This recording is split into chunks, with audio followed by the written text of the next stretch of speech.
Hello friends, നമ്മുടെ YouTube ചാനലിലേക്ക് എല്ലാവർക്കും സ്വാഗതം. നമ്മുടെ ചാനലിലേക്ക് ഇനി സബ്സ്ക്രൈബ് ചെയ്യാത്ത കൂട്ടുകാരൊക്കെ ഉണ്ടെങ്കിൽ ഒന്ന് സബ്സ്ക്രൈബ് ചെയ്ത് സപ്പോർട്ട് ചെയ്യണേ. അപ്പോൾ ഇത് നമുക്ക് എല്ലാവർക്കും അറിയാം, നമ്മുടെ വീട്ടിൽ ഉണ്ടായ ചക്കരവള്ളിക്കിഴങ്ങാണ്. അപ്പോൾ അത് നമ്മൾ പുഴുങ്ങിയതാണ്. ആ പുഴുങ്ങിയതും കൊണ്ട് നമുക്കൊരു നല്ല കിടിലൻ പായസം ഉണ്ടാക്കിയാലോ.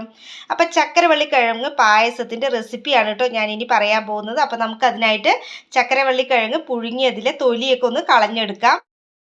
അപ്പോൾ ഫ്രണ്ട്സ്, നമ്മുടെ ചക്കരവള്ളിക്കിഴങ്ങ് അഥവാ മധുരക്കിഴങ്ങ് ഇതാ അവിടെ തോലൊക്കെ കളഞ്ഞ് കൈ കൊണ്ടൊന്ന് ഉടച്ചെടുത്തിട്ടുണ്ട്. ഇനി ഇതിന് നമ്മൾ കുറച്ച് വെള്ളം മിക്സ് ചെയ്തിട്ട് നന്നായി ഒന്ന് കൈ കൊണ്ട് വീണ്ടും ഉടച്ചു കൊടുക്കുക. അപ്പോൾ ഇതിലുള്ള നാരൊക്കെ നമുക്ക് കിട്ടും. അതൊക്കെ ഒന്ന് കളഞ്ഞതിന് ശേഷം മാത്രം ഇത് ഉപയോഗിക്കുക. അപ്പോൾ ഫ്രണ്ട്സ്, നമ്മുടെ ചക്കരവള്ളിക്കിഴങ്ങ് ഇതാ വെള്ളം ഒഴിച്ച് നന്നായിട്ട് മിക്സ് ചെയ്ത് കൊടുത്തിട്ടുണ്ട്. ഇതാ കണ്ടില്ലേ. അപ്പോൾ ഇനി ഇതിൽ നാരുണ്ടാവും. ഇത് നമുക്ക് അരിപ്പിയിലൊന്ന് നന്നായിട്ട് അരിച്ചെടുക്കാം. അപ്പോൾ ഫ്രണ്ട്സ്, ഇതാ നമ്മൾ ചക്കരവള്ളിക്കിഴങ്ങ് നന്നായിട്ടൊന്ന് അരിച്ചെടുത്തിട്ടുണ്ട് കേട്ടോ. എന്നിട്ട് നാരൊക്കെ ഒന്ന് നന്നായി കളഞ്ഞു. ആ ഒരു വെള്ളം മാത്രമാണ് നമ്മൾ എടുത്തിരിക്കുന്നത്. ഇനി ഇതിനെ നമുക്കൊന്ന് തിളപ്പിച്ചെടുക്കാം. അപ്പോൾ ഫ്രണ്ട്സ്, നമ്മുടെ ചക്കരവള്ളിക്കിഴങ്ങ് ഇതാ ഇവിടെ ആ ഒരു വെള്ളം നന്നായിട്ട് തിളയ്ക്കുന്നുണ്ട്. ഇനി ഇതിലോട്ട് നമുക്ക് കുറച്ച് പാൽ ഒഴിച്ചു കൊടുക്കാം. അപ്പോൾ ഫ്രണ്ട്സ്, ഇതാ ചക്കരവള്ളിക്കിഴങ്ങിൻ്റെ ആ വെള്ളത്തിലോട്ട് നമ്മൾ പാൽ ഒഴിച്ചു കൊടുത്തിട്ടുണ്ട്. ഇനി പാലും ഈ ഒരു വെള്ളവും കൂടി നന്നായി ഒന്ന് തിളച്ച് വരട്ടെ. അപ്പോൾ ഇതാ നല്ല തിള വന്നിട്ടുണ്ട്. ഇനി ഇതിലോട്ട് നമുക്ക് പഞ്ചസാര അല്ലെങ്കിൽ വെല്ലം ഇതിലേതെങ്കിലും ഒന്ന് ചേർത്ത് കൊടുക്കാം. അപ്പോൾ ഫ്രണ്ട്സ്, ഞാനിവിടെ വെല്ലമാണ് കേട്ടോ ഇട്ട് കൊടുക്കുന്നത്. ഒരച്ച് വെല്ലവും ഞാൻ ഇട്ട് കൊടുക്കുന്നുള്ളൂ. ഇത് ഇട്ട് കൊടുത്തിട്ടുണ്ട്. അപ്പോൾ പഞ്ചസാര വേണ്ടവർക്ക് പഞ്ചസാര വേണമെങ്കിൽ ഇട്ട് കൊടുക്കാം. ഒരച്ച് വെല്ലമാണ് ഞാനിവിടെ ഇട്ടിരിക്കുന്നത്. അപ്പോൾ മധുരത്തിനനുസരിച്ച് നിങ്ങൾക്ക് 1 or 2 അച്ചൊക്കെ യൂസ് ചെയ്യാം കേട്ടോ. ഞാനിവിടെ കുറവ് മധുരം മതി എന്നുള്ളത് കൊണ്ടാണ് ഒരച്ച് യൂസ് ചെയ്തത്. ഇനി വെല്ലം ഇഷ്ടമല്ല, പഞ്ചസാരയാണ് ഇഷ്ടമെങ്കിൽ അതാണെങ്കിൽ യൂസ് ചെയ്യാം. ഞാൻ നന്നായി ഒന്ന് തിളപ്പിച്ചെടുക്കും.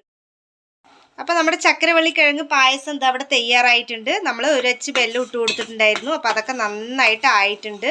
ഇതാ കണ്ടില്ലേ, നന്നായിട്ട് അതിൽ മിക്സ് ആയിട്ടുണ്ട്. മധുരമൊക്കെ ഒന്ന് നോക്കുക. പാകത്തിനല്ലാന്ന് തോന്നുന്നുണ്ടെങ്കിൽ കുറച്ചുകൂടി ഇട്ട് കൊടുക്കാം. പിന്നെ നമുക്ക് നെയ്യിൽ വറുത്തെടുത്ത ബദാമും അതുപോലെ തന്നെ അണ്ടിപ്പരിപ്പും പിന്നെ നമുക്ക് അതിൻ്റെ കൂടെ കിസ്മിസ് ഉണ്ടെങ്കിൽ അതും കൂടി യൂസ് ചെയ്ത് കൊടുക്കാം. ഞാനിവിടെ ബദാമും കാഷ്യൂനട്ടും മാത്രമാണ് ഇട്ട് കൊടുത്തിരിക്കുന്നത്. നെയ്യിൽ വതക്കിയെടുത്തതാണ്. അപ്പോൾ അതുകൂടി ഒന്ന് ഇട്ട് കൊടുക്കുന്നുണ്ട്. അതുകൂടി ഇട്ടിട്ട് നമുക്കൊന്ന് മിക്സ് ചെയ്ത് കൊടുക്കാം. വേണമെങ്കിൽ കുറച്ച് നെയ്യ് കൂടെ നിങ്ങൾക്ക് ചേർത്ത് കൊടുക്കാം. ഇതാ നമ്മുടെ കിടിലൻ ചക്കരവള്ളിക്കിഴങ്ങ് പായസം ഇത് അവിടെ തയ്യാറായിട്ടുണ്ട്. എല്ലാവരും ഒന്ന് ട്രൈ ചെയ്ത് നോക്കൂ കേട്ടോ. കിടു ടേസ്റ്റാണ്. അപ്പോൾ ഇത് നമുക്കൊരു ബൗളിലോട്ട് മാറ്റാം. അപ്പോൾ ഫ്രണ്ട്സ്, നമ്മുടെ കിടു ചക്കരവള്ളിക്കിഴങ്ങ് പായസം ഇത് അവിടെ തയ്യാറായിട്ടുണ്ട്. ചക്കരവള്ളിക്കിഴങ്ങ് നമ്മൾ പുഴുക്കിയിട്ടൊക്കെ കഴിക്കാറുണ്ട്. പക്ഷേ ഈ ഒരു രീതിയിൽ നിങ്ങളൊന്ന് കഴിച്ചു നോക്കൂ. കിടു ടേസ്റ്റാണ് കേട്ടോ. നമുക്ക് ഫ്രണ്ട്സും റിലേറ്റീവ്സൊക്കെ വരുമ്പോണ്ടല്ലോ ഇതുപോലെ ഒന്ന് ഉണ്ടാക്കി കൊടുത്താൽ വെറൈറ്റി അല്ലേ, അടിപൊളിയാണ്. അപ്പോൾ എല്ലാവരും ഒന്ന് ട്രൈ ചെയ്ത് നോക്കൂ. നല്ല ടേസ്റ്റാണ് കേട്ടോ. ഈസി ആയിട്ട് ഉണ്ടാക്കാൻ പറ്റിയൊരു റെസിപ്പിയാണ്.